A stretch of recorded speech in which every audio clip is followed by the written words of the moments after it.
যারা পুরুষোত্তম ব্রত পালন করছেন, কিন্তু হঠাৎ নিরামিষ শুরু করছেন, তো অনেক প্রবলেম হচ্ছে। তা আপনাদের জন্য এই আজকের রেসিপিটি।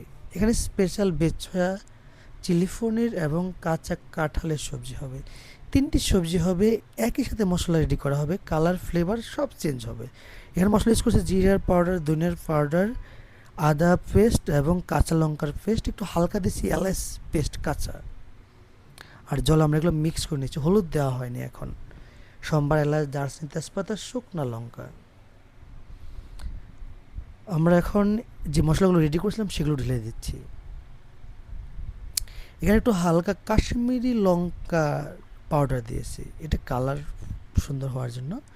এখানে আমরা হলুদ ইউজ করে নিই, কারণ চিলি পনির যেটা করা হয় ওইটার থেকেও এইভাবে পনির করলে অনেক টেস্ট। আমরা যেহেতু সেখানে হলুদ ইউজ করবো না, আমরা তাই মশলার শুরুতে আমরা হলুদ দিইনি। মশলা রেডি হয়ে গেছে। আমরা এবার কাঁঠালের জন্য যে মশলাটা প্রয়োজন সেটা নামায় রাখছি। আমি যেহেতু কাঁঠালের টমেটো ইউজ করবো না, আর যে পনির এবং বেস সয়া টমেটো দিয়ে আমি রেডি করেছি। এবার বেস সয়ার জন্য মশলা নামায় রেখে দিয়েছি কিছু, এবং যে মশলা রয়েছে আমি যেহেতু ছানায় বলছি হলুদ ইউজ করবো না, তাই এবার ছানাগুলো দিয়ে দিয়েছি। এগুলো যখন সুন্দরভাবে মিক্স হয়েছে মশলার সাথে ছানাগুলো, আমরা এবার চাইলে ক্যাপসিকাম দিয়ে দিতে পারি। একটু হালকা লাড়াচাড়া করে পরিমাণ মতো জল ইউজ করতে পারি আমরা। আর এখানে আমরা বেশি জল ইউজ করবো না, যেহেতু চিলি পনির বেশি রস থাকবে না। কিছু লবণ দিয়ে দিয়েছি। এই রান্না প্রায় কমপ্লিট। খুব সহজেই রান্নাগুলো হয়, কিন্তু অনেক অনেক টেস্টি। বাসায় দেখুন ট্রাই করে। ছানা সবজি কমপ্লিট।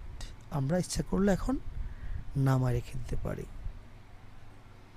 আর এরপর আমরা যেহেতু বেস সয়া করবো, শুরুতেই বলেছিলাম, একই মশলা দিয়ে আমরা 3টি সবজি রান্না করবো। কালার ফ্লেভার সব চেঞ্জ আমি বলেছিলাম। আমরা এখানে যে মশলা হলুদ দিয়েছি, আর দিয়েছি একটু জায়ফল এবং জৈত্রিক পেস্ট। আর হলুদ, জায়ফল, জৈত্রিক পেস্ট দেওয়ার কারণে কালার ফ্লেভার সবই চেঞ্জ। ছানার সাথে দেখুন অ্যাডজাস্ট হবে না। এরপর আমরা যে বেসরটা হালকা গরম জলে রেখেছিলাম, এরপর সে হালকা ফ্রাই করে এবার মশলা দিয়ে দিচ্ছি, কিছু দিয়ে দিচ্ছি আলু। এগুলো ভালোভাবে মশলার সাথে অ্যাডজাস্ট করে নিচ্ছি। হ্যাঁ, এবার কষানো শেষ। আমরা এবার জল দিয়ে দিচ্ছি পরিমাণ মতো। আমরা এখানে কিছু পটল ইউজ করব, আর পটলটা আমরা জল দেওয়ার পরে দেবো। কেন? তাহলে পটলটা ভেঙে যাওয়ার চান্স থাকবে।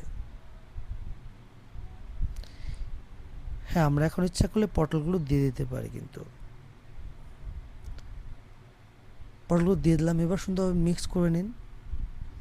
দেখুন যেমন কালার, ঠিক তেমনি ফ্লেভার, সব কিছু সত্যি সত্যি অনেক অনেক স্পেশাল মনে হচ্ছে।